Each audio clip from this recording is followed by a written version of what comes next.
Halo Sobat Donghua, pasti pada penasaran kan dengan kelanjutan BTTH Ranah Dewa? Oke lah, tanpa berlama-lama lagi, yuk langsung masuk ke alur ceritanya.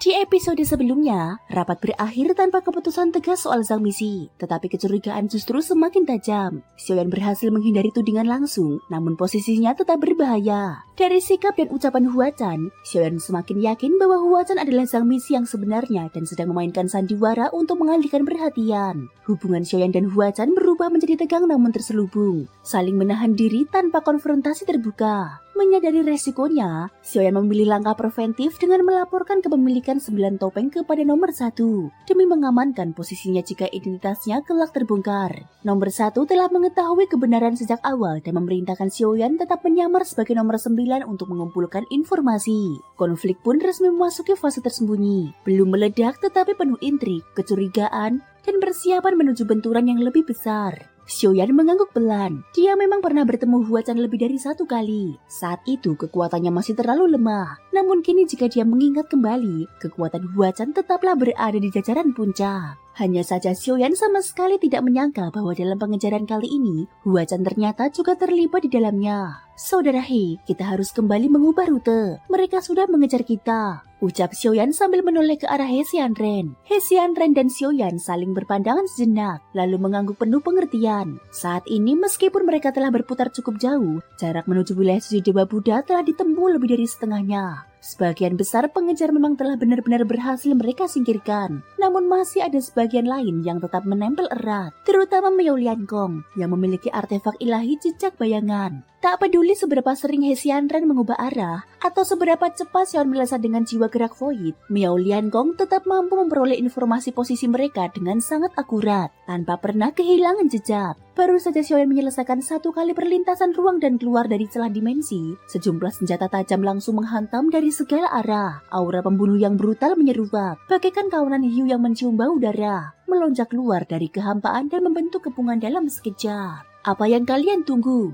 Atas perintah Raja Iblis, bunuh mereka bersama-sama. Pada saat ini seorang ahli dari ras iblis melangkah maju. Di kepalanya tumbuh sepasang tanduk binatang penakluk kedamaian. Sementara tubuhnya tertutup sisik keras. Dengan raungan dingin, puluhan sosok ganas langsung meledak keluar, melesat menuju posisi Xiaoyan dan He Xianren di atas kompas terbang. Xiaoyan sedikit mengernyit. Ahli terkuat di antara mereka hanyalah seorang abadi tingkat cabang bumi atau abadi menengah. Serangan nekat seperti ini tak ubahnya mencari kematian. Seketika pikirannya bergerak. Kekuatan jiwanya menjelma menjadi sebilah pedang hati penebas jiwa yang nyaris tak kasat mata. Dalam sekejap pedang itu melesat keluar. Ledakan suara tajam pun bergema. Para ahli iblis yang menyerbu tiba-tiba bergetar hebat. Mata mereka menyusut drastis, lalu membelalak kosong. Jeritan jiwa yang melengking terdengar saat roh mereka tercabut paksa dan tersedot satu persatu ke dalam bendera penekan jiwa milik Xiaoyan. Dalam kehampaan, puluhan ahli iblis langsung gugur, menyisakan tubuh-tubuh tak bernyawa yang melayang tanpa arah. Tak lama kemudian retakan ruang terbuka, dan makhluk-makhluk serangga bertubuh aneh merayap keluar, merebut serta melahap mayat-mayat itu hingga tak bersisa. Penyergapan mendadak semacam ini bukan hanya terjadi sekali, bahkan kejadian serupa muncul berulang kali. Banyak pula dari kalangan ras dewa yang mencoba menghalangi jalan, bahkan berniat membunuh Xiaoyan dan He Xianren. Namun jelas mereka tidak memahami dengan benar siapa lawan yang sedang mereka hadapi. Tanpa kecuali,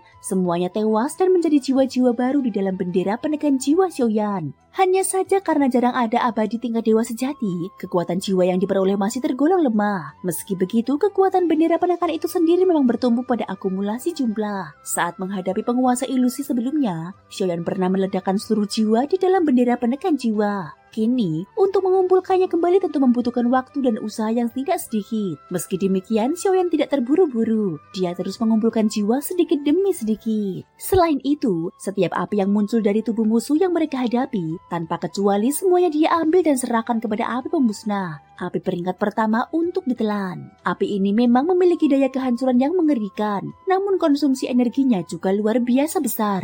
Xiaoyan belum menemukan kekuatan lain yang dapat menggantikan sumber energi tersebut. Meski dia yakin pasti ada sumber yang jauh lebih mudah diperoleh, dia juga menyadari bahwa di ruang asal api pemusnah terdapat simpul-simpul tetap. Kemungkinan besar para pengejar memanfaatkan titik-titik inilah untuk melakukan penyergapan dan menutup jalur mereka. Semakin mendekati wilayah suci Dewa Buddha, Jumlah ras iblis semakin berkurang, sementara ras dewa muncul semakin sering. Namun tanpa terkecuali, Xiaoyan bahkan malas mengucapkan peringatan apapun. Siapapun yang berani mendekati kompas terbang, langsung dia bunuh tanpa ampun. Mengambil jiwa, merampas harta dan menyapu bersih cincin penyimpanan mereka. Bahan obat, senjata ilahi, dan berbagai harta yang masih berguna semuanya dikumpulkan. Meski sebagian besar tidak terlalu berarti bagi Xiaoyan, tetap saja itu adalah sumber daya berharga. Pertempuran besar antara Dewa dan Taisu kelak pasti akan menghabiskan sumber daya dalam jumlah masif. Sebisa mungkin, semuanya harus dibawa. Ribuan ahli ras dewa yang telah menunggu sebelum kompas terbang muncul, awalnya menampilkan senyum penuh keyakinan. Namun begitu Xiaoyan benar-benar muncul, senyum itu seketika berubah menjadi teror ekstrim. Semua pertahanan jiwa mereka runtuh di hadapan gelombang serangan jiwa yang mengerikan, rapuh seperti kertas basah. Dalam sekejap, kesadaran mereka hancur total. Tubuh-tubuh itu menegang, kehidupan terputus, lalu roboh diam-diam seperti kayu lapuk yang disapu angin kencang.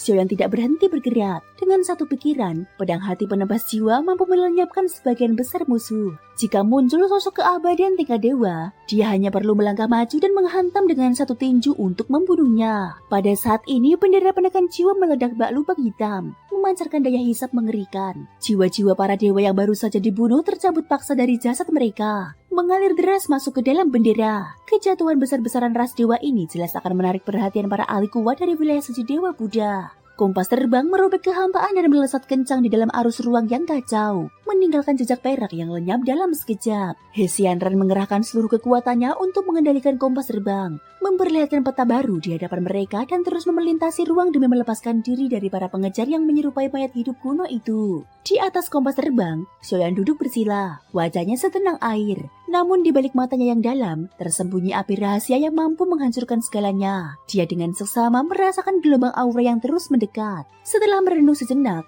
Xiaoyan akhirnya berbicara. Saudara He, terus-menerus mengubah rute sepertinya tidak ada gunanya.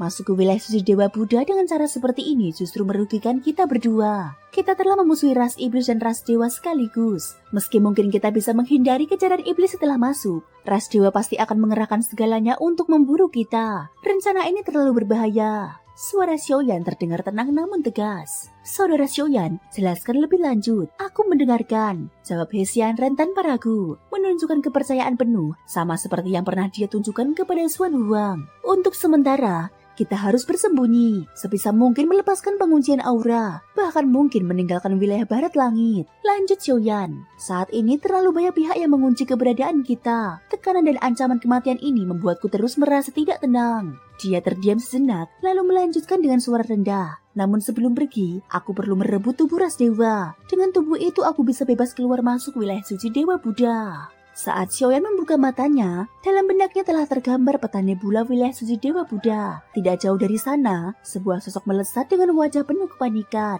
Cepat, sedikit lagi. Selama aku bisa kembali, aku bisa meminta bantuan Yang Mulia Miao Lian Hua untuk mencabut jiwa itu dari tubuhku. Kepala Taisu benar-benar menjerumuskan kami. Kami turun dengan tubuh asli, sementara dia hanya mengorbankan sebuah klon yang tak berarti. Sialan, Taisu sialan. Thank you guys sudah mendengarkan ceritaku di episode kali ini sampai akhir. Ikutin terus kelanjutan episode berikutnya ya. Terima kasih buat kalian semua yang udah subscribe, like, dan komennya. Semoga hari kalian menyenangkan. Sampai jumpa dan bye-bye.